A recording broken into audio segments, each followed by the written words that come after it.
और देहरादून से बड़ी खबर का रुख करेंगे, जहां कोरोना के नए वेरिएंट JN1 को लेकर अलर्ट जारी किया गया है। उत्तराखंड स्वास्थ्य विभाग ने एडवाइजरी जारी की है। कोविड के मामले पर निगरानी के निर्देश दिए गए। अस्पताल में विशेष इंतजाम करने के निर्देश दिए गए। कोरोना की दूसरी लहर में बड़ा नुकसान हुआ था, तो नए वेरिएंट JN1 से अलर्ट रहने का निर्देश देहरादून में देखने को मिला है। केरल में JN1 के केसेस जो है वो देखने को मिले हैं, जिसकी वजह से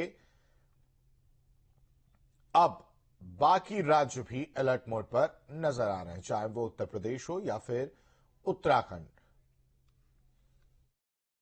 देखिए, ओमिक्रॉन का जो सब वेरिएंट है JN.1, उसको लेके भारत सरकार से कल गाइडलाइंस जारी हुए हैं। मैं इसमें एक बात ये बताना चाहूँगा कि उत्तराखंड में इस स्ट्रेन की अभी तक कोई पुष्टि नहीं हुई है और माह नवंबर 2023 से कोई कोविड पॉजिटिव केसेस की भी कोई पुष्टि नहीं हुई है उत्तराखंड में। भारत सरकार के जो इंस्ट्रक्शंस हैं उसमें मेन पॉइंट ये है कि सर्वेलेंस बढ़ा दिया जाए। सो हमने सभी जिलाधिकारीगण एवं CMO को इंस्ट्रक्ट किया है कि अपने स्तर पर सर्वेलेंस बढ़ा दें। और इसके अलावा भारत सरकार के गाइडलाइंस में ये भी है कि एडिक्वेट टेस्टिंग की जाए, कम्युनिटी अवेयरनेस की जाए। ये हमने इंस्ट्रक्शंस में मेंशन किया है।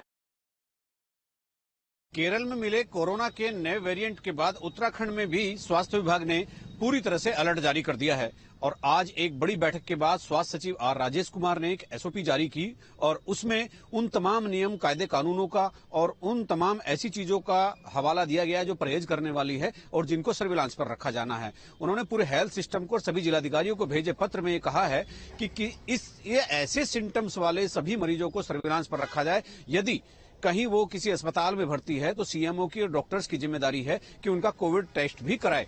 तो इसी को लेकर के चूंकि केरल में 2 मरीजों की डेथ हो चुकी है कोविड से, ये जो नया वेरिएंट है इससे 2 डेथ हो चुकी है, उसके बाद में उत्तराखंड में भी अलर्ट जारी कर दिया गया है। उच्चाधिकारियों से बातचीत करने के बाद ये SOP जारी हुई है और इस SOP में बहुत स्पष्ट किया गया है CMO और जिलाधिकारी इस पूरी तरह से इस मामले के लिए जिम्मेदार होंगे और CMO को सभी अस्पतालों का सघन परीक्षण करने के लिए कहा गया है।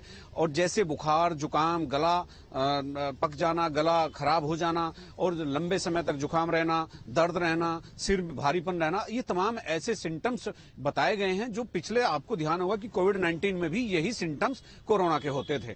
तो इसीलिए ये SOP जारी की गई है और इसमें साफ साफ कहा गया है कि भीड़ भाड़ वाले क्षेत्रों में नजर रखी जाए, वहां पर मास्क लगाने की एक कोशिश की जाए और दूसरा, जो मरीज अस्पताल में भर्ती है उनका कोविड टेस्ट जरूर कराया जाए और तीसरा, जो ऐसे मरीज जिनका टेस्ट हो चुका है या इस तरह के मरीज हैं उनको सर्विलांस पर रखा जाए और उनको देखा जाए कि उनकी तबीयत ज्यादा तो नहीं बिगड़ती। ट्रांसपोर्टेशन पर खास ध्यान रखा गया है कि यदि कोई मरीज इस तरह से हो रहा है तो उसके आसपास के क्षेत्रों में या उसके मोहल्ले में, आस पड़ोस में भी पूरी निगरानी बरती जाए। अपने सहयोगी कैमरामैन सोनी कुमार के साथ न्यूज स्टेट के लिए देहरादून से अजीत सिंह राठी।